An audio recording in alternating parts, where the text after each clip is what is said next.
Fish on.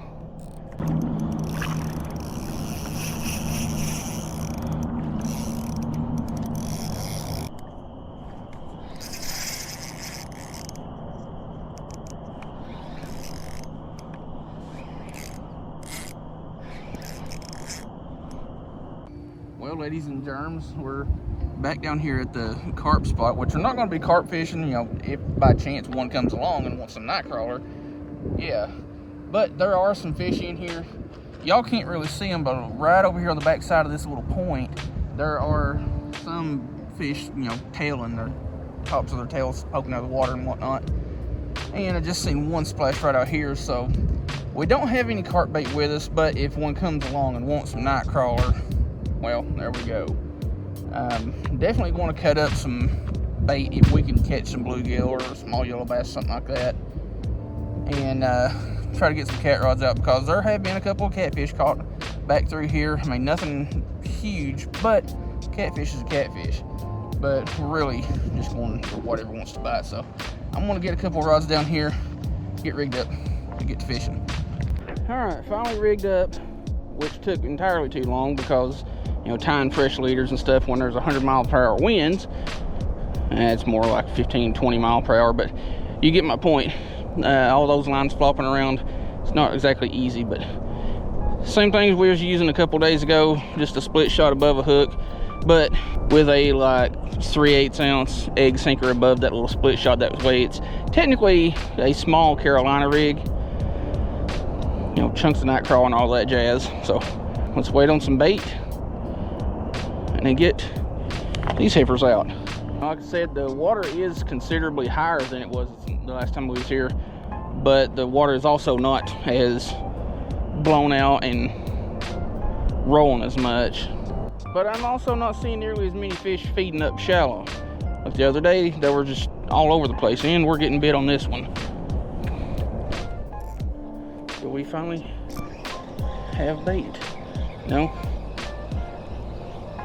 Kind of surprised that I even saw that. Well, my sinker slid down, but I'll show you what I'm talking about. Just a little BB size split shot above a hook with a 1/2 ounce on this rod, sliding sinker. I need to tighten that one little split shot down so that it don't slide nearly as much.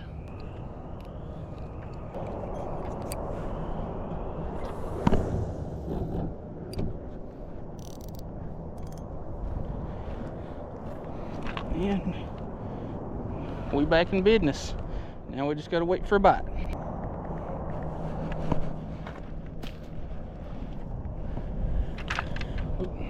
I was getting a bite there while I was trying to text East Tennessee Whiskers.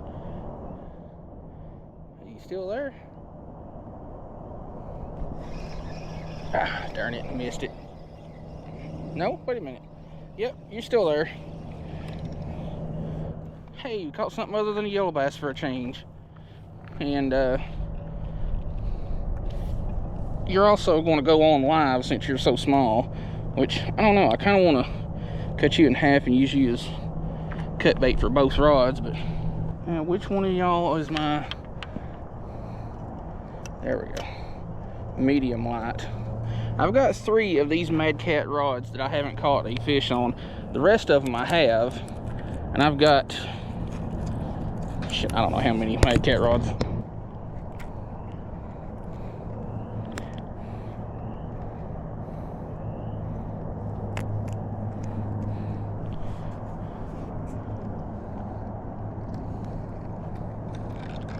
And since I don't have any rod holders down here with me, what I'm just gonna have to do is hope and pray. Just lay my rod across the bank here with the bait clicker going.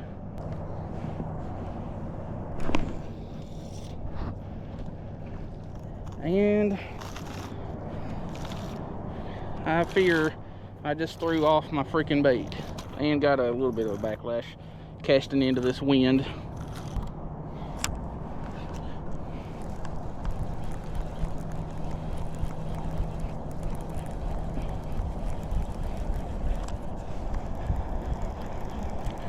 Yep, threw it off. Had a feeling I was going to do that anyway. We'll just cut the next one in half.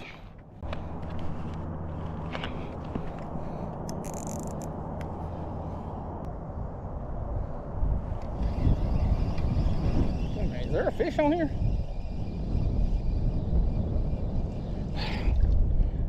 I swear these fish are about the laziest daggum things.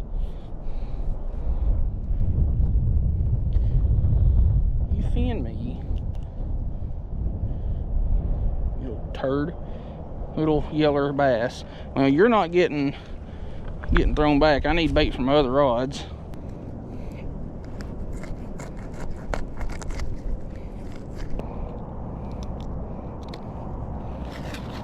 Alright. I'm not too concerned about this one coming off because it's hooked in there a lot better.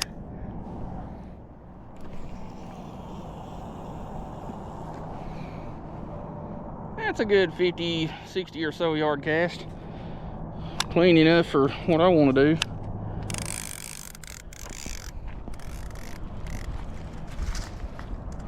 Alright. Don't have my other rod holder, so we'll just wait for that. I ain't concerned about losing it because that's plenty loose enough. Something's peckering with our cut bait. That was kind of surprising.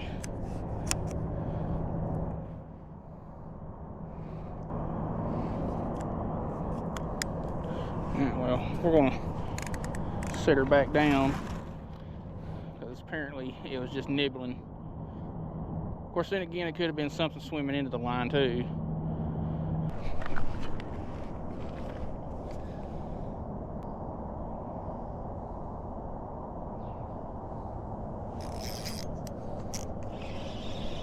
This one's probably crapping it out. No? Surprised. Decent yeller. I think the rod here in front of me just got bit. Yeah, decent little yellow bass. And I still got my worm. These little turds are notorious for stealing your bait.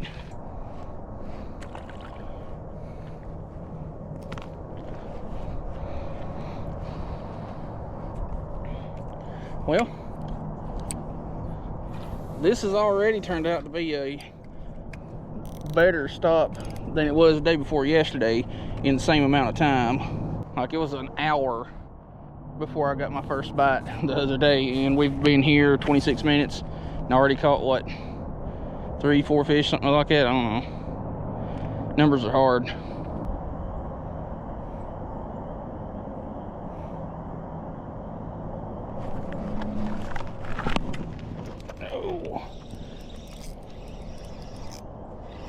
Set my drag a little bit tighter, that way the fish would actually get hooked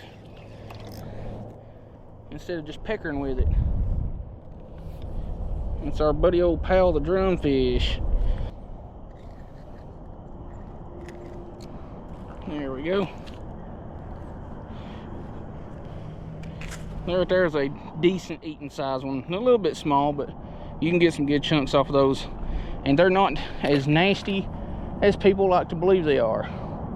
And they're not nearly as bony as people think they are.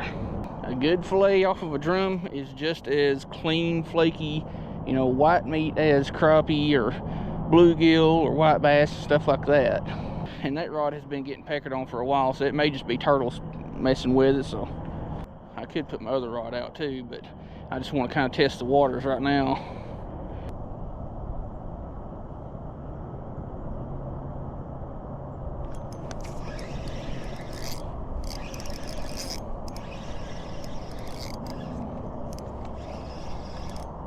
What are you? You're actually putting up a little bit of a fight. Jeez.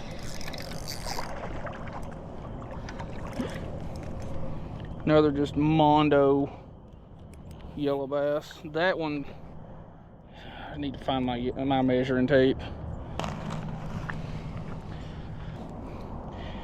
Well, I don't know what I did with my measuring tape, but that's another very close to a PB size yellow bass. I have to get a picture of it real quick and send it to old Cast Blast Camp. He's fishing a spot that he's caught some good ones at before, but he hadn't really said whether or not he's catching anything, and something's actually dragging out with this one.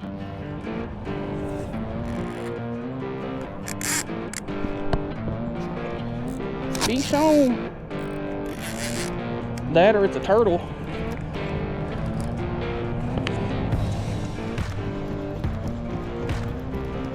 No, I think it's a fish because it's swimming toward me or come off. Nope, it's still there.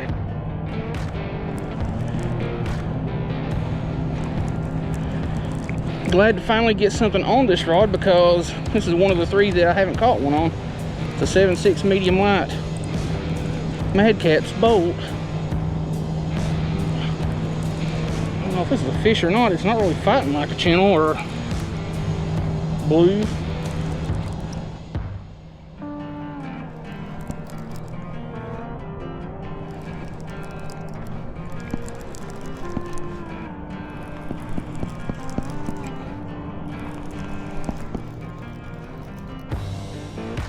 It is a huge blue. Not huge, but a good one.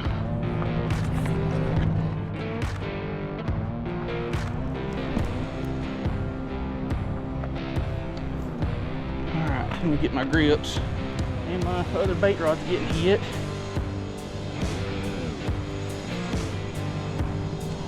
Stay there. Yo, I've got a freaking mess going on. I'll turn my camera off somehow.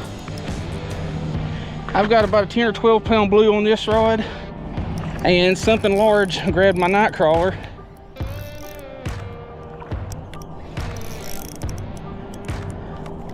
I can't budge it too much because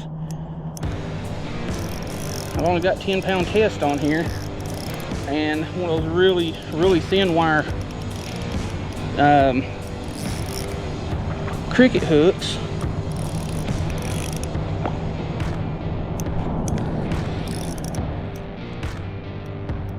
At first when this thing got bit, I was like, it's just a little nibble or something. But it pulled my rod over and started dragging line out.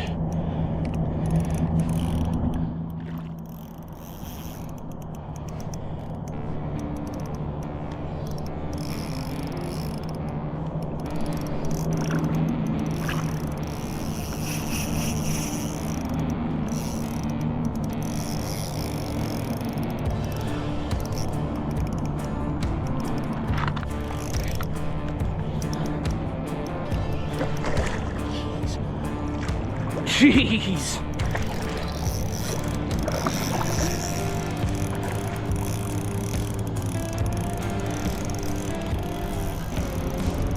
This is more than likely a PB channel cat.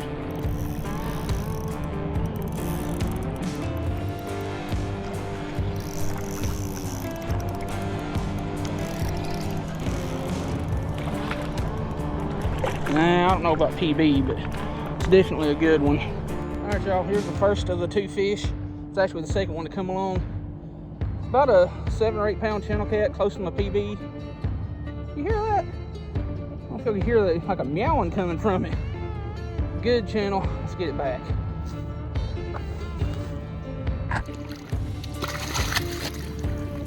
You ain't getting me soaked again.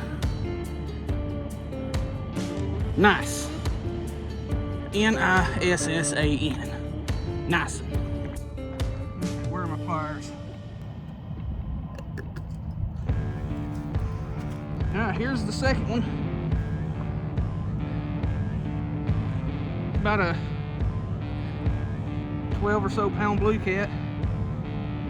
Nice. Let's get it back.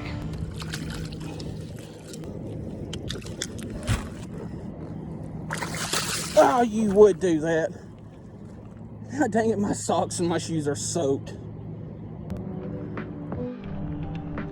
Alright. That one channel cat, or well, that blue cat, leaves me with a medium heavy Mad Cat's bolt. So one thing I don't like about double lock nut reel seats is they do tend to work loose, which you can remedy that fairly easy. But I've got this medium heavy Mad Cat's bolt and a medium power Mad Cat's Gold Rush that I need to catch something on. So we're going to take that other piece of yellow bass from earlier, cut off a hunk of it, and see if we can replicate that. Now, I was only using a piece of bait about 1.5 inches by 1.5 inches when that blue cat grabbed it.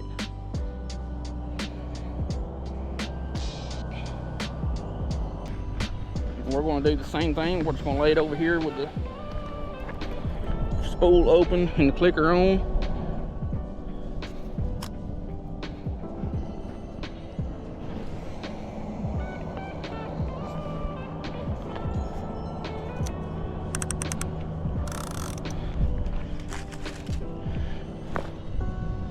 And now we wait. Also rig up one of these other rods too, so we can keep on keeping on.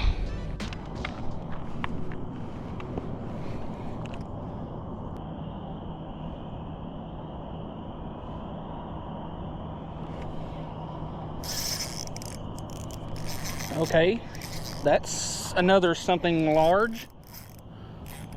No telling what that is.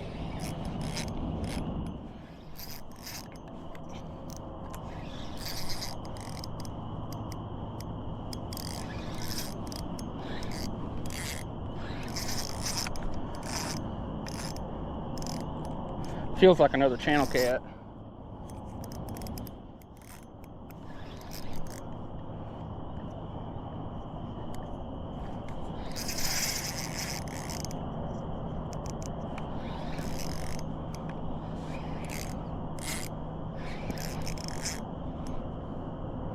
I can't baby this one. I can't horse this one too hard because it's got one of those little wire cricket hooks on it too. I need you to stay away from that side because you're getting close to, geez, what are you?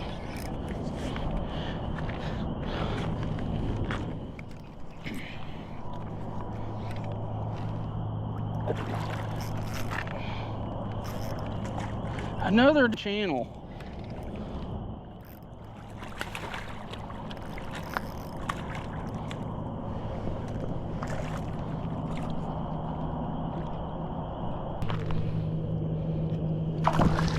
Oh, you.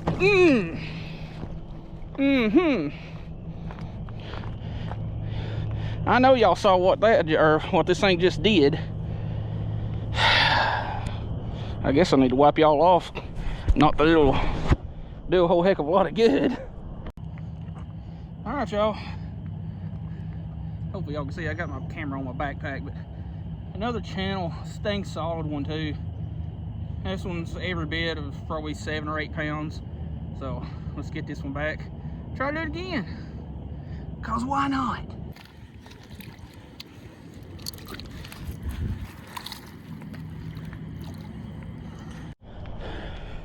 I even still have plenty of worm to cast back out there.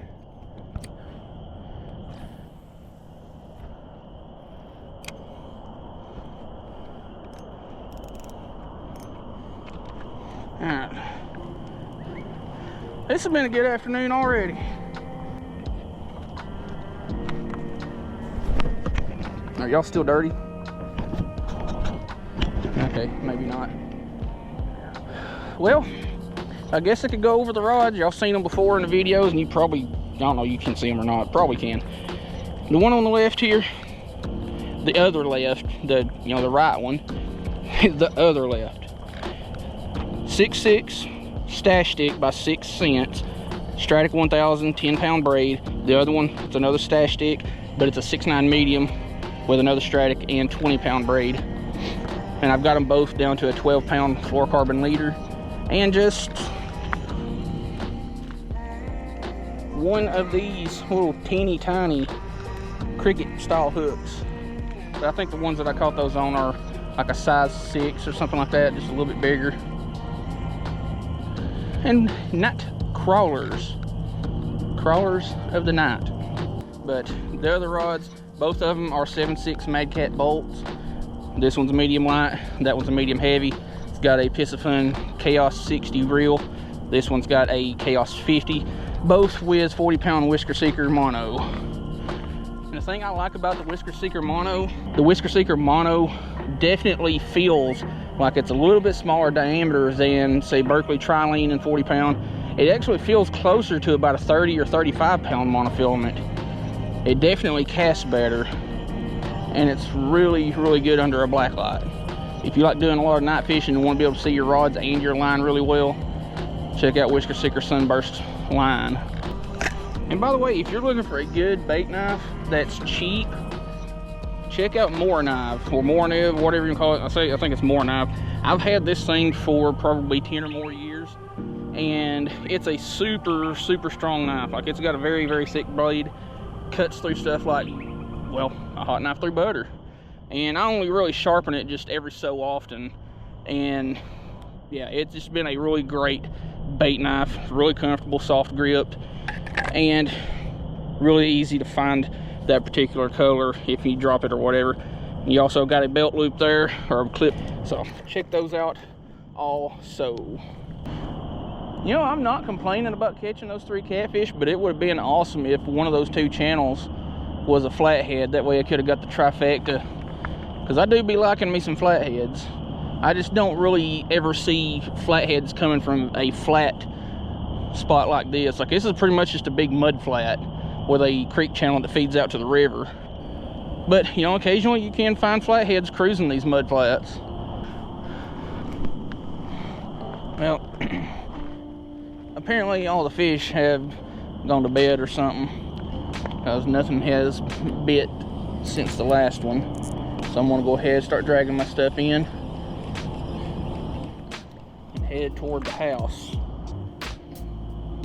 And in case you're wondering about how bright these Mad Cat bolt rods are for, you know, night fishing, it is well past sunset on a very cloudy evening. These rods are very, very bright. Put them under a black light and it's even better. Well, before it gets too dark, and it's getting just a little bit too dark to film, I figured I'd go ahead and get my outro done. You know, like I said, I didn't really want to come to this spot again, considering the last time I was here it was just a very, very slow evening. But fish were caught, and today, well, fish were caught. You know, take little bitty fish and turn them into big fish. That was definitely fun. That's the best catfish bite that I've had in a long while. Of course, you know, I don't catfish at all during the fall and winter. It's just not my thing. I'd rather be chasing crappie. But, you know, it's getting about that time. They're moving up shallow, probably fixing to get ready for spawn. I know they kind of do that around late April, May, June. It varies from state to state and location and all that. But anyway, dang solid day. Didn't catch a lot, but we caught good fish. So anyway, if you like the video and like the content I'm putting out, check out all the links in the video description. The top one's the channel membership link, where you can get access to videos before the public does, and everything below that will be affiliate links and then, you know, other stuff. So anyway, hope you liked the video. See you in the next one.